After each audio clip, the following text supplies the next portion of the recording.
નમસ્તે મિત્રો, ગુજરાત સરકાર તરફથી સ્પર્ધાત્મક પરીક્ષા માટે તાલીમ સહાય યોજનાની જાહેરાત કરવામાં આવી છે, જેના ફોર્મ ભરાવાના શરૂ થઈ ગયા છે. તેના વિશે આપણે આ વિડીયોમાં વાત કરશું. તો યોજનાનું સ્વરૂપ અને સહાયના ધોરણની આપણે મિત્રો વાત કરીએ. સૌપ્રથમ તો બિન અનામત વર્ગના વિદ્યાર્થીઓને UPSC, GPSC, staff selection commission, railway recruitment board તેમજ બેંક, ગૌણ સેવા પસંદગી મંડળ, પંચાયત સેવા પસંદગી મંડળ, રાજ્ય પોલીસ ભરતી બોર્ડ, સેન્ટ્રલ પોલીસ ફોર્સ વગેરે દ્વારા લેવાતી વર્ગ 1, વર્ગ 2 અને વર્ગ 3ની ગુજરાત સરકાર તથા ભારત સરકારની તમામ સ્પર્ધાત્મક પરીક્ષામાંથી કોઈ પણ એક પરીક્ષાની તૈયારી માટે તાલીમ મેળવતા વિદ્યાર્થીઓને વિદ્યાર્થી દીઠ 20,000 અથવા ખરેખર ચૂકવવાની થતી ફી એ બેમાંથી જે ઓછી હોય તે સીધી સહાય ડીબીટી મારફતે વિદ્યાર્થીના બેંક એકાઉન્ટમાં મળવાપાત્ર છે. જેમાં આવક મર્યાદાની આપણે મિત્રો વાત કરીએ તો કુટુંબની વાર્ષિક આવક છે તે 6 લાખ અથવા 6 લાખ કરતા ઓછી હોવી જોઈએ, તે આ યોજનાનો લાભ લઈ શકે છે. કોચિંગ સહાય મેળવવા ઈચ્છતા તાલીમાર્થીઓ માટેની અમુક જોગવાઈઓ છે, જે આપણે આગળ જોઈએ મિત્રો. જેમાં બિન અનામત વર્ગના તાલીમાર્થીઓને આ યોજનાનો લાભ મળવાપાત્ર રહેશે.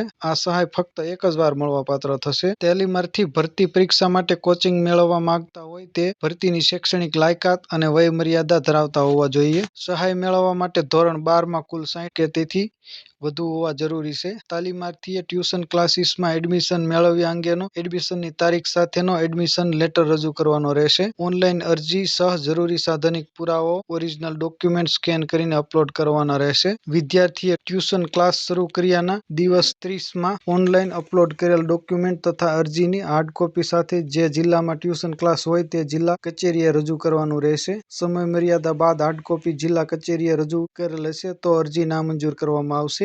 વિદ્યાર્થીએ ન્યૂનતમ 90 દિવસની તાલીમ મેળવવાની રહેશે. જિલ્લા કક્ષાએથી પૂર્તતા માટે અરજદારને પરત કરેલ અરજીઓ પૂર્તતા માટે પરત કર્યા તારીખથી દિન 15માં તાલીમાર્થીએ પૂર્તતા કરી અરજી ફરજિયાત ઓનલાઈન સબમિટ કરવાની રહેશે. તાલીમ આપતી સંસ્થાની પસંદગી અંગેના ન્યૂનતમ ધારાધોરણની આપણે મિત્રો વાત કરીએ તો સંસ્થા જે છે તે trust act, shop establishment act, company act, સહકારી કાયદા વગેરે જેવા કોઈ પણ અધિનિયમ કે નિયમો હેઠળ નોંધાયેલી હોવી જોઈએ. સંસ્થા ન્યૂનતમ 3 વર્ષ કે તેથી વધુ સમયથી સ્પર્ધાત્મક પરીક્ષાઓના તાલીમ અને શિક્ષણના ક્ષેત્રમાં કાર્યરત હોવી જોઈએ. સંસ્થાએ છેલ્લા 3 વર્ષના આઈટી રિટર્ન રજૂ કરવાના રહેશે, જેમાં સ્પર્ધાત્મક પરીક્ષાના વર્ગોની આવક દર્શાવેલ હોવી જોઈએ. સંસ્થાના ફરજિયાત જીએસટી નંબર ધરાવતી હોવી જોઈએ, જેના રજીસ્ટ્રેશનના આધારે રજૂ કરવાના રહેશે. ત્યાર પછી મિત્રો આ યોજનાનો લાભ મેળવવા માટે જરૂરી ડોક્યુમેન્ટની આપણે વાત કરીએ મિત્રો તો આધાર કાર્ડની નકલ, ઉંમરનો પુરાવો, જન્મનું પ્રમાણપત્ર અથવા લિવિંગ સર્ટિફિકેટ એટલે કે એલસી, ત્યાર પછી રહેઠાણનો પુરાવો, બિન અનામત વર્ગનું પ્રમાણપત્ર, આવકનું પ્રમાણપત્ર, ધોરણ 10ની માર્કશીટ,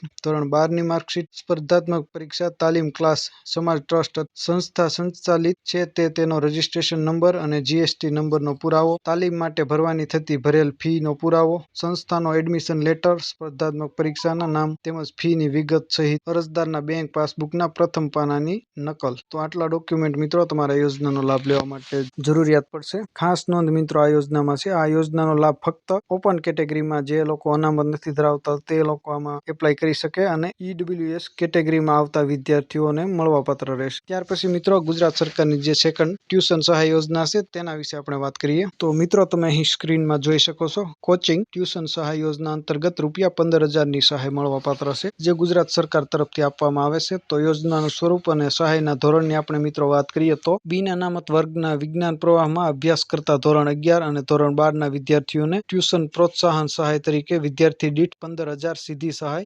ડીબીટીના માધ્યમથી વિદ્યાર્થીના બેંક એકાઉન્ટમાં જમા કરવામાં આવશે. આ યોજનાનો લાભ લેવા માટે મિત્રો આપણે આવક મર્યાદાની વાત કરીએ તો કુટુંબની વાર્ષિક આવક છે તે 6 લાખ કે તેથી ઓછી હોવી જોઈએ. તેમજ શાળાની ફીની શિષ્યવૃત્તિ મેળવવા ઈચ્છતા વિદ્યાર્થીઓ માટે અમુક જોગવાઈઓ છે, તે આપણે આગળ વિડીયોમાં જોઈએ મિત્રો. બિન અનામત વર્ગના વિદ્યાર્થીઓએ આ યોજનાનો લાભ મળવાપાત્ર રહેશે. આ સહાય ધોરણ 11 અને ધોરણ 12માં મળવાપાત્ર રહેશે. વિજ્ઞાન પ્રવાહનો વિદ્યાર્થી હોવો જોઈએ. તેમજ વિદ્યાર્થીએ ધોરણ 10માં 70% કે તેથી વધુ ગુણ મેળવેલા હોવા જોઈએ. ધોરણ 10માં 70% એટલે તમામ વિષયના કુલ ગુણમાંથી મેળવેલ ગુણના 70% મેળવેલ હોવા જોઈએ. પર્સન્ટાઇલ ધ્યાને લેવામાં નહીં આવે. અરજદારે જે તે વર્ષમાં જ નિગમના પોર્ટલ પર ઓનલાઈન અરજી કરવાની રહેશે.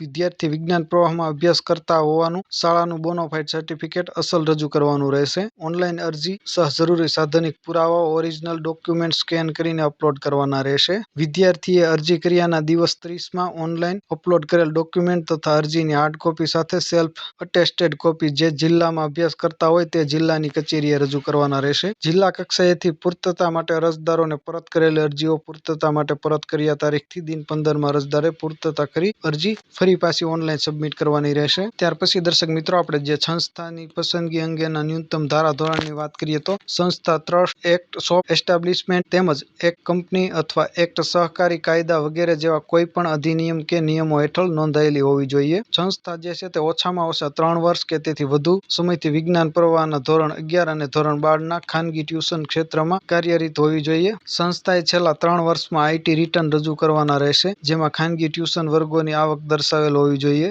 સંસ્થા ફરજિયાત જીએસટી નંબર ધરાવતી હોવી જોઈએ જેના રજિસ્ટ્રેશનના આધાર પુરાવા રજૂ કરવાના રહેશે.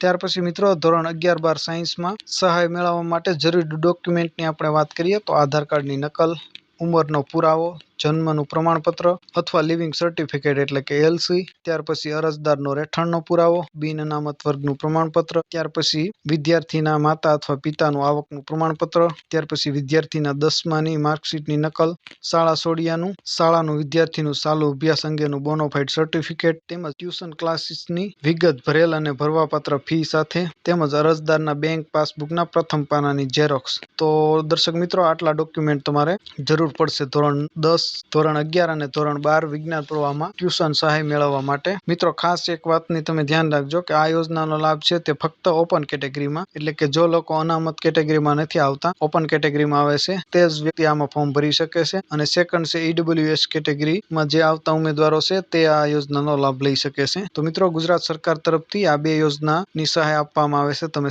સ્પર્ધાત્મક પરીક્ષાની તૈયારી કરી રહ્યા હોય તો તેના માટે 20,000ની સહાય આપવામાં આવે છે અને જો તમે ધોરણ 11 અને ધોરણ 12 સાયન્સ કરી રહ્યા છો અને તમે ટ્યુશન કરી રહ્યા છો તો 15,000ની તમને સહાય આપવામાં આવે છે ડાયરેક્ટ વિદ્યાર્થીના ખાતામાં. તો જો વિદ્યાર્થી મિત્રોને લાગુ પડતું હોય અને ઇન્ટરેસ્ટ ધરાવતા હોય તો આમાં ચોક્કસ ફોર્મ ભરી શકે છે. આશા રાખો આ વિડીયો તમને પસંદ આવ્યો હશે. વિડીયો પસંદ આવ્યો તો વિડીયોને લાઇક, શેર અને ચેનલને સબસ્ક્રાઇબ કરવાનું ભૂલતા નહીં. તમારા કોઈ પ્રશ્ન હોય તો અમને ચોક્કસ કમેન્ટ કરીને જણાવજો. અમે તમારા પ્રશ્નનો રિપ્લાય આપીશું અને ફ્રી એક નવા ટોપિકમાં નવા વિડીયો સાથે મળશું. ત્યાં સુધી જય હિન્દ, વંદે માતરમ.